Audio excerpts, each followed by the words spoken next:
ఒక 5 ఇయర్స్ నుంచి నేను ఈ కథ మీద వర్క్ చేస్తున్నాను. ఆల్మోస్ట్ ఒక 6 ఇయర్స్ 2017 నుంచి నేను నిజంగా మా సిరిసిల్లాలో చూసిన ఒక లైవ్ ఇన్సిడెంట్స్ నుంచి కొన్ని తీసుకొని ఎక్కడైతే దగ్గరవ్వాలో ఈ కుటుంబాలన్నీ చిన్న చిన్న ఈగోల ద్వారా దూరం అయిపోతున్నారు.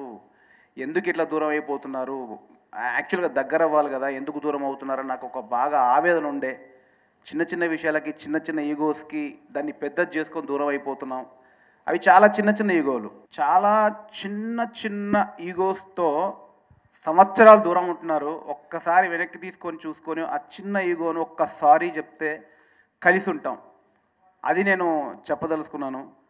సో, ఎటువంటి ఫ్యామిలీకైనా, చిన్న ఫ్యామిలీకైనా, పెద్ద ఫ్యామిలీకైనా బలగం అనేది కుటుంబమే.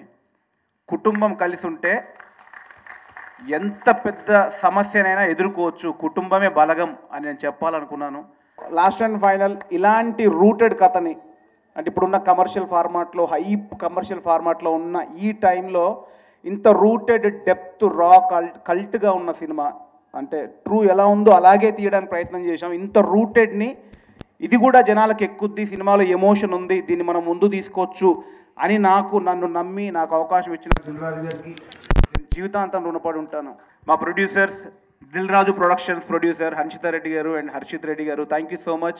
వాళ్ళిద్దరూ యంగర్ జనరేషన్, మన జనరేషన్ అయినా కూడా ఇంత రూటెడ్ కథను నమ్మి నాకు వదిలేశారు. అండ్ వన్ మోర్ థింగ్ ఏంటంటే 57 డేస్ షూటింగ్ చేసామండి.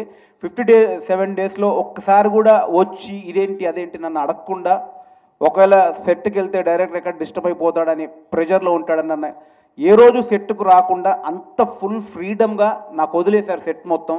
వాళ్ళంతా ఫ్రీడమ్ ఇచ్చారు కాబట్టి ఇంత క్లారిటీగా ఉంది సినిమా అని అనుకుంటున్నాను. థ్యాంక్ యూ హన్షిత గారు, హర్షిత్ రెడ్డి గారు, థ్యాంక్ యూ సో మచ్.